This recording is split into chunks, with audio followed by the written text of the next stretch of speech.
am Geoff Pickle. I'm with the Springfield Business Journal. I'm the web producer for Springfield Business Journal, and today I am interviewing Joe Williams, owner of Substitute Drivers. It's a service that picks up people and their cars, which is quite interesting.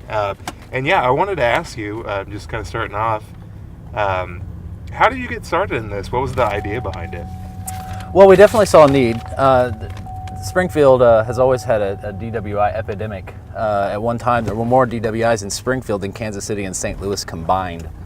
I do have DWIs, and that was the main thing that I kept looking at. Why, what was my reason for driving after I had been drinking, and I never wanted to leave my car behind.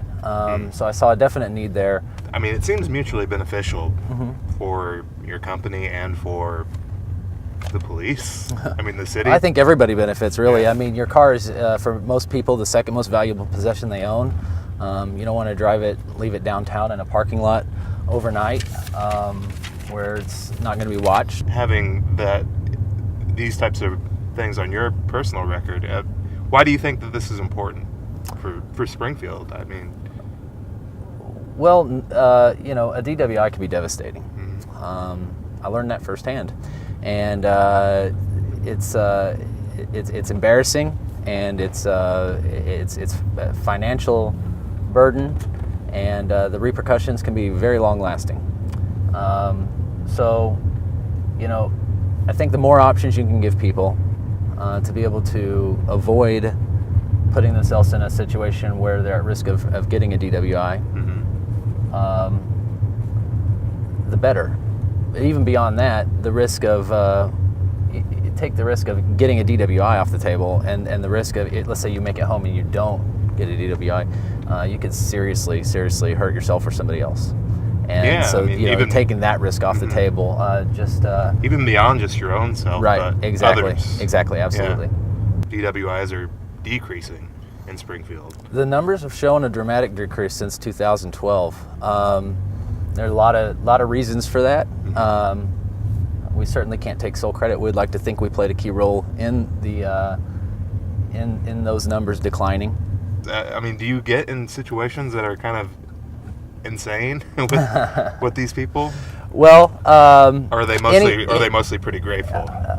Our customers are very grateful. We're very thankful for the support of the Springfield community and the entire Southwest Missouri community, as well as the support from local law enforcement that we've had.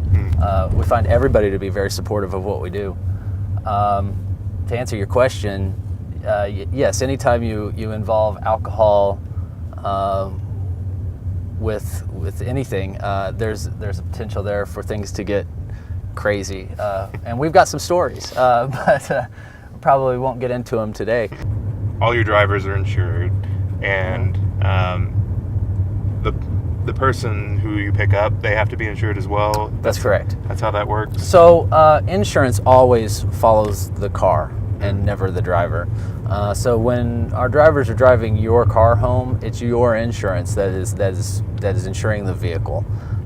Insurance policies all carry what's called an occasional driver's clause, and that is what we are using when we operate your vehicle. What about as far as like city regulations? Do you guys run into things as far as kind of like taxis do, where they have certain regulations and certain ways they have to operate, and also what Uber's kind of been running into, right? Trying to enter Springfield, there's these rules that we kind of fall into a different category there, because we are not transporting people in our vehicles. So a lot of the regulations that either the state or the city have don't really apply to us. We still do a lot of those things. We do background checks on all our drivers. We do drug screening on all our drivers. We do alcohol screening on our drivers before they work. When you're asking people to hand you the keys to their car, you want them to be comfortable and feel like they're handing their keys to someone who's competent and safe to drive it. And I feel that the only way to earn that trust is to do those things.